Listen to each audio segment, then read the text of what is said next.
Fala galera, bem-vindo ao segundo episódio do Vancouver Podcast. Aqui é o John, diretamente de Vancouver, British Columbia, Canadá. E esse é um podcast que vai falar de muita coisa interessante, exclusiva. Um podcast que tem um conteúdo que vai falar de cultura, história, geografia, política, atualidades, pontos de vistas únicos. Eu vou ter convidados aqui, nós vamos falar também de aprendizagem de língua. Esse podcast vai ser, cada episódio vai ser em uma língua diferente, vão ter podcast em 5 línguas diferentes: inglês, francês, italiano, espanhol e português. Esse de hoje vai ser em inglês. A gente tem um assunto muito interessante hoje, a gente vai falar de alienígenas, Área 51, ida do homem à lua e muitas coisas relacionadas a esse tema. Eu tenho o meu convidado de novo aqui, muito especial, ele que já é praticamente da casa, já é a segunda vez que ele vai estar aqui hoje. É o Matthew, o nome dele. Ele é nativo de Halifax, uma província aqui do Nova Escócia, que é uma província aqui do Canadá, mas ele já vive aqui em Vancouver há mais de 20 anos. Ele que é formado em psicologia, mestre da gramática em inglês, já viajou para mais de 30 países, trabalhou por muitos anos em um alto cargo na área de bebidas alcoólicas daqui do Canadá. Então ele tem um conhecimento tanto técnico quanto de lidar com pessoas. Hoje ele é empresário, tem a própria empresa dele, é estudante de português e é faixa azul de jiu-jitsu, casca grossíssima. Pense no cara, 1,90m, 100 quilos e faixa azul.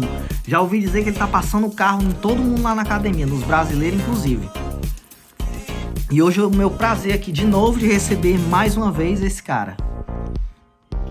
Alright, Matthew, my friend, thank you so much for being here one more time. Thank you. The Vancouver Podcast. And today I have something very polemic to talk about with you. Let's do it. UFOs, life in another planet. Some people strongly believe, some people don't believe, some people fighting about it. The ones that believe, the ones that don't believe, they argue, they fight. Is something we can say huge in our planet, because like for me and for mostly people that believe in science and like have like a knowledge about the universe. So the world that we live is like very hard to believe. Then we are unique on this huge universe that we live.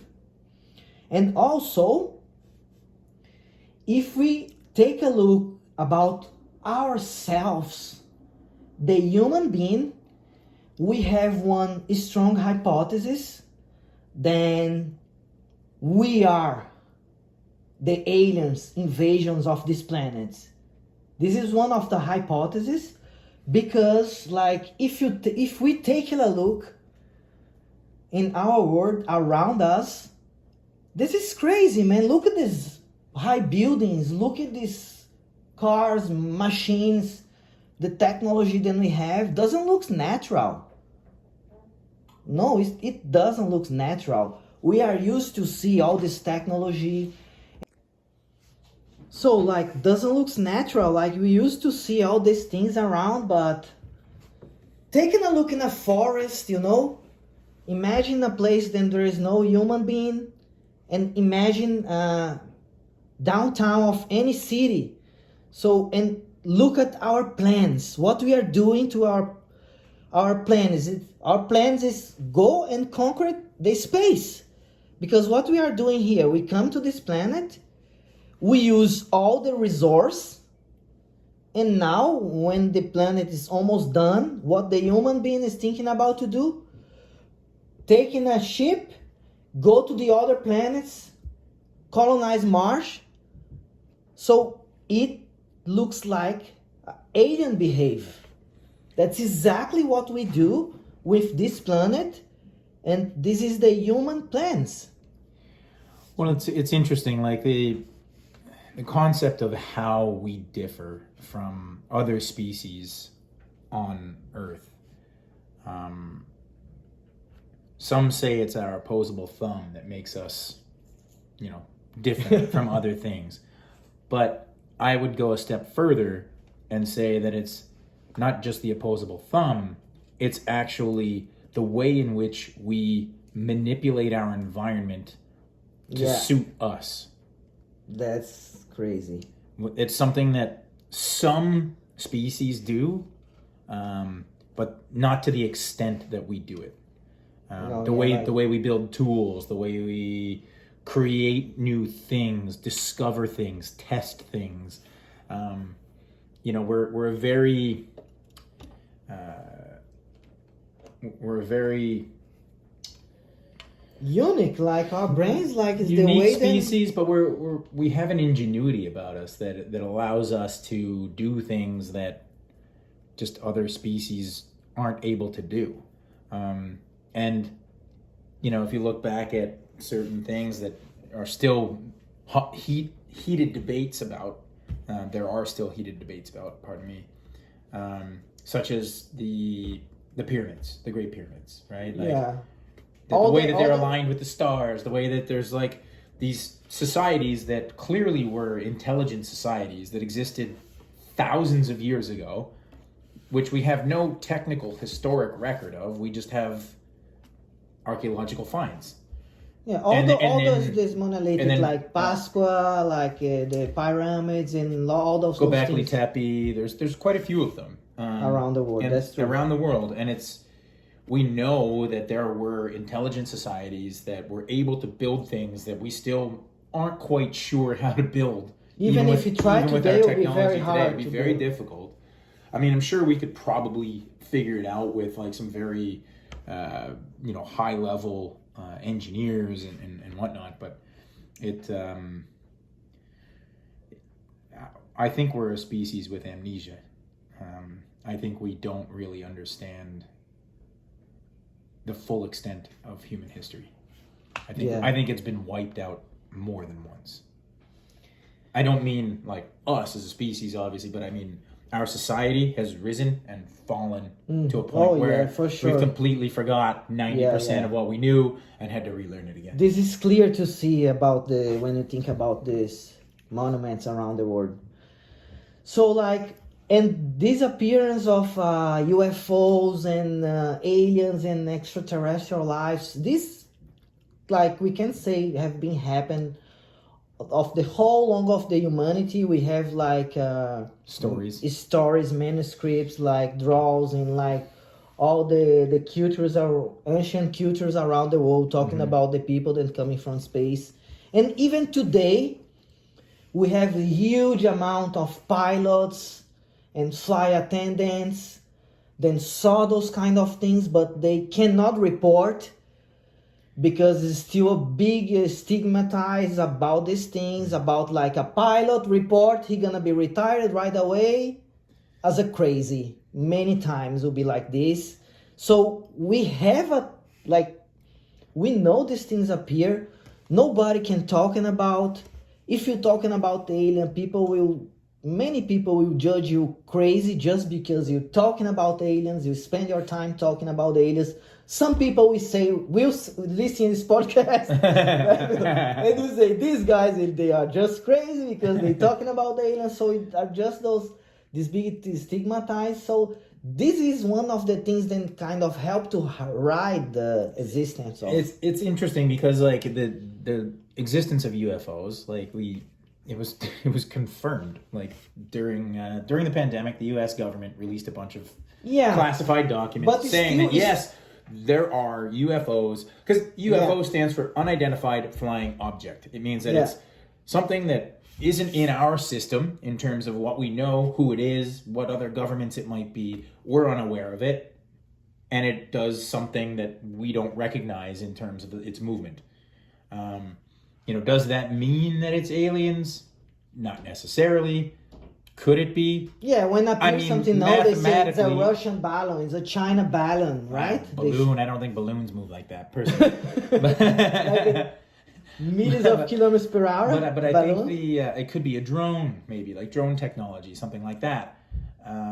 However, it is extremely unlikely mathematically that we are the only intelligent species in the universe. Like, if you were to run the numbers, it's extremely unlikely that we're the only ones that have an intelligent society that has developed the way that we have. Yeah, like the flying saucers, like all the objects, like these crazy things that they see around. It's very hard to, because there is people that is very static and they say, no, there is not, we are the only one, I believe just this.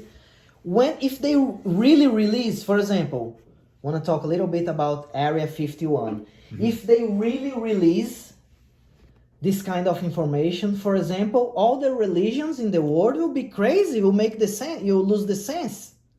So there is lots of hard reasons, then they need to write this information for the society. For example, in Area 51, everybody knows there is ETs there.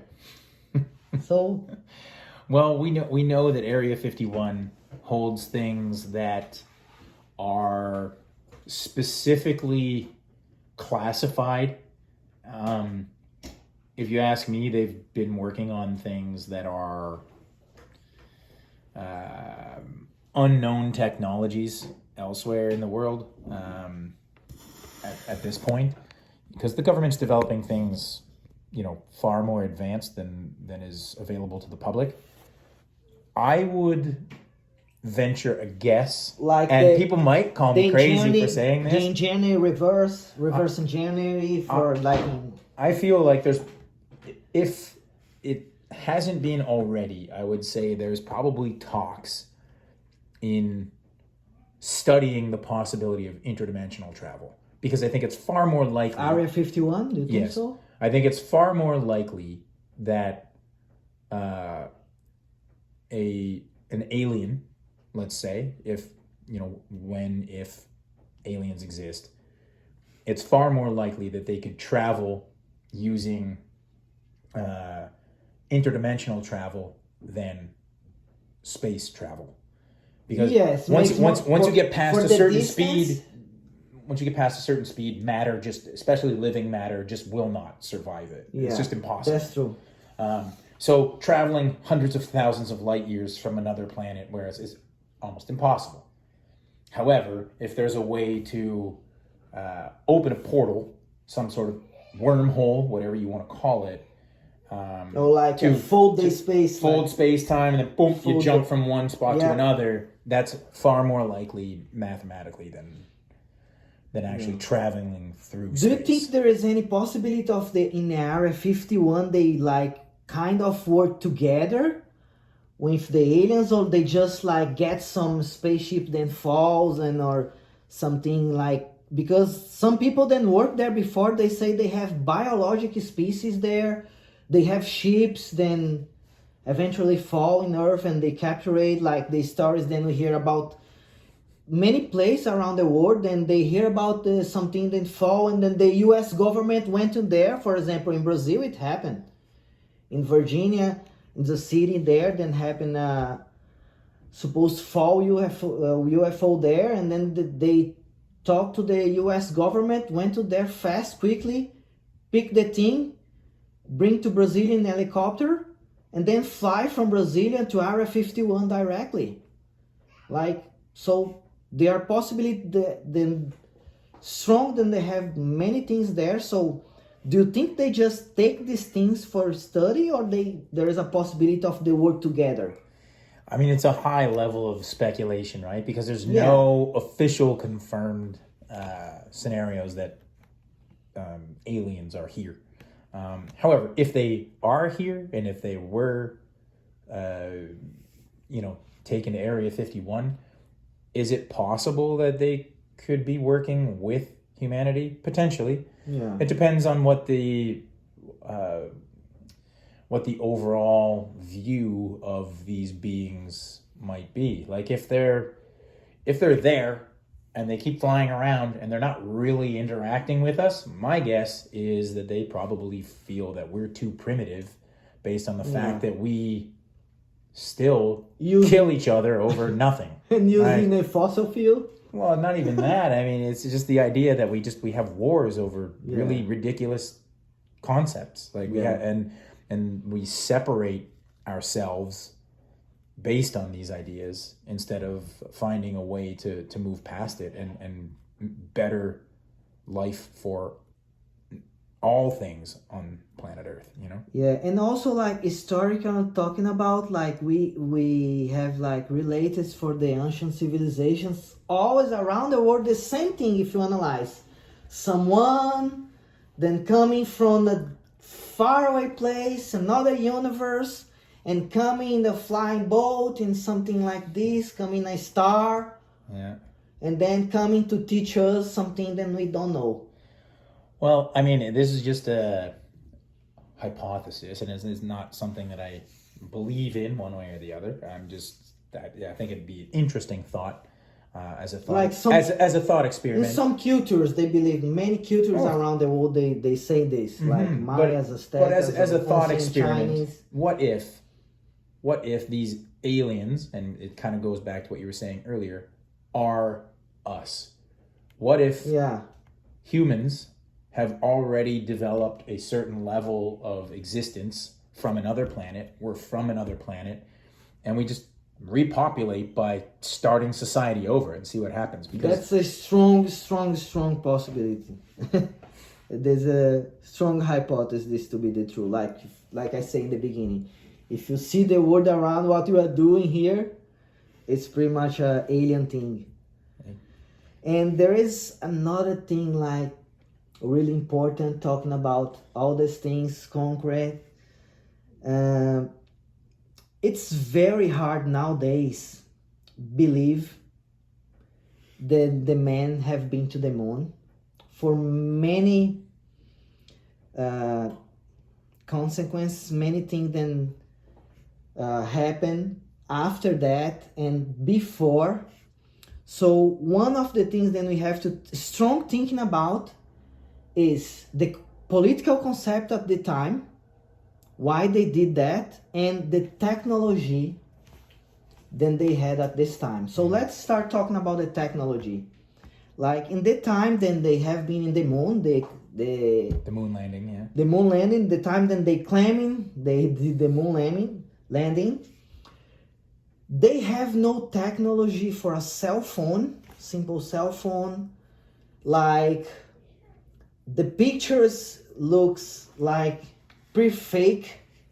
They also already have Hollywood to film lots of things, like they have no stars, the sky in the pictures, like the famous flag is like trembling there with no atmosphere to do that. Like, and the thing that most call the attention of the criticals is because the capsule which they claim to return to Earth, it's like the size of a new beetle, and the trip take 3 months and a half, and they need oxygen, they need food, they need structure to go to the washroom, wherever. So the technology that they had at this time was basically impossible to go to the moon. Even today, they are struggling a lot to go to the moon, even to place the little card and film, I forgot the name, the rover, you know? Yeah. So it's very hard to do that nowadays, even only with machines.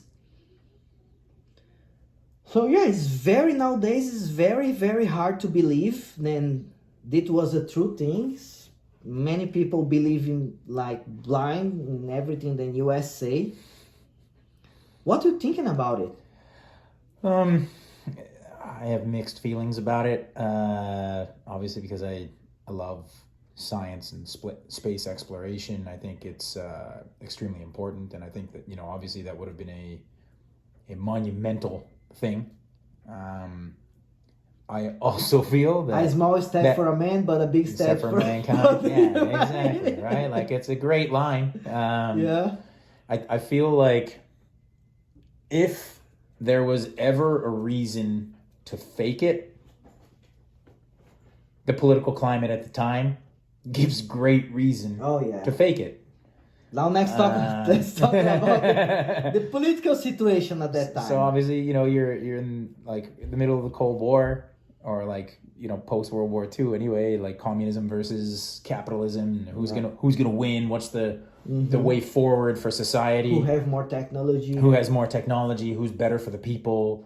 This, that, and the other thing. And obviously, the Russians were kind of racing the Americans as far as that sort of technology was concerned. I don't know the numbers of like time to travel like you claim. I've never really looked into that portion of it. But it does seem a bit strange that something quite small would be able to fly back from the moon. It's hard to believe. It's a tough situation to believe, because it's a lot to really just put your blind faith in. Yeah. Don't get me wrong. I feel like it. I hope. I hope they were there. But Me too. I hope. If there was ever a reason to fake it, there's a reason. There was like just exactly time, exactly right reason to fake it. Like and they also had Hollywood already. Yeah, of course. Oh, I mean, Hollywood had been around for a very long time. Very long. They can do easily that kind of thing. Yeah, it's. I mean, especially like the only thing that I think is like, how long was it supposedly that the live transmission would have taken them to transmit from the moon to Earth? Yeah, right? and like televise it, and like there's all sorts of elements that I'm sure can be scientifically researched and refuted one way or the other. You can say, yes, they did do it because of X, Y, and Z reasons, because I've seen elements of that as well. And I've seen people, accuse Buzz Aldrin himself of like lying, and he was very offended and apparently punched the guy in the face. About it? Yeah. Oh my God. That's a huge thing. But at the same time, it is a huge thing to call somebody like a liar to their face about something that they experienced. And like, even if he went to space and back, like, that's still pretty impressive. He's an astronaut. So, it's, I think it's possible that it's plausible that they maybe faked it, but it's potentially possible that they went as well. So I don't know enough of the details to really give an opinion one way or the other, but it's interesting to think about. All right, my friend, thank you so much. It's the end of one more episode of John Vancouver Podcast. Então, galera, se você está aqui até o final, muito obrigado por assistir mais esse podcast em inglês.